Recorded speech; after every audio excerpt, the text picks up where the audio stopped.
G'day everyone, back here at Packing and Firearms. More lockdowns, we do what we can, and I happen to be at the shop by myself today, so reduced capacity from lockdowns and not much to do. It leaves me with the opportunity to do a little bit of work on something of my own. This is my 1873 Winchester lever action saddle ring carbine with an original ladder sight. Apparently this one was made in 1888. So it's a very cool Winchester rifle, chambered in 44-40. I'll be doing my usual restoration. Most of the woodwork looks actually really good. A lot of people mention leaving the wood or the rifle in general, basing that on, oh well, the dints and the dings, they tell a story. Well, that's all well and good if you're the one who knows the story and the story is important to you.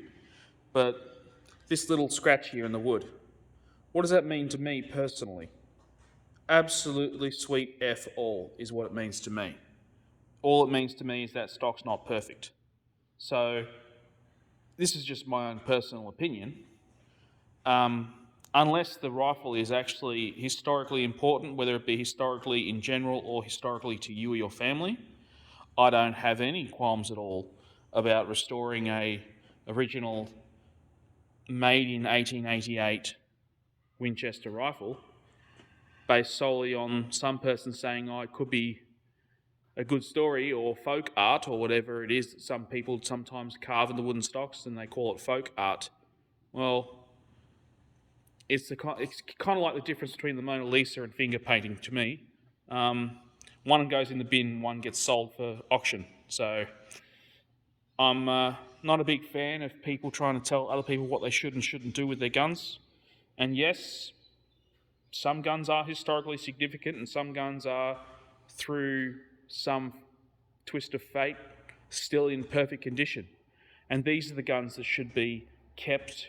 These are the guns that should be left alone and never mucked with, because they're the guns that who through some miracle have gone through 150 years of life without being totally destroyed. Now, you might look at this one and say, well, this rifle is actually in really good condition. There's barely any rust and there's barely any dents. Yes, it is in fairly good condition. However, the barrel is completely shot out. So I'm of the opinion that guns are for shooting, not for looking. If your gun can't shoot, it's basically a very expensive, heavy paperweight.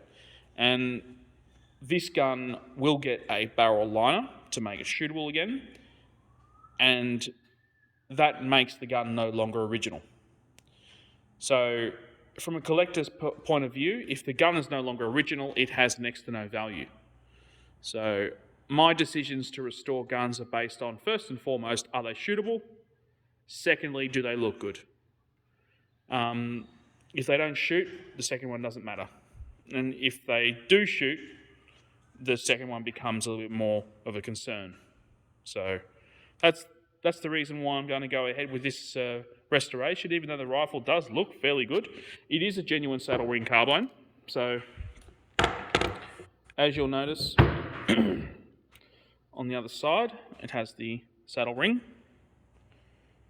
which I don't know if everyone knows this, but the saddle ring is for the leather scabbard that a lot of cowboys would use. It's a leather scabbard, either inside or outside of the saddle, and once you'd insert the rifle into the leather scabbard, there was sometimes a leather strap which you could hook around the ring to prevent the rifle from falling out at a gallop.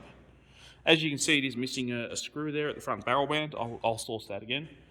But yeah, it's actually a really good condition rifle, and it even had in the buttstock 2 of the original 4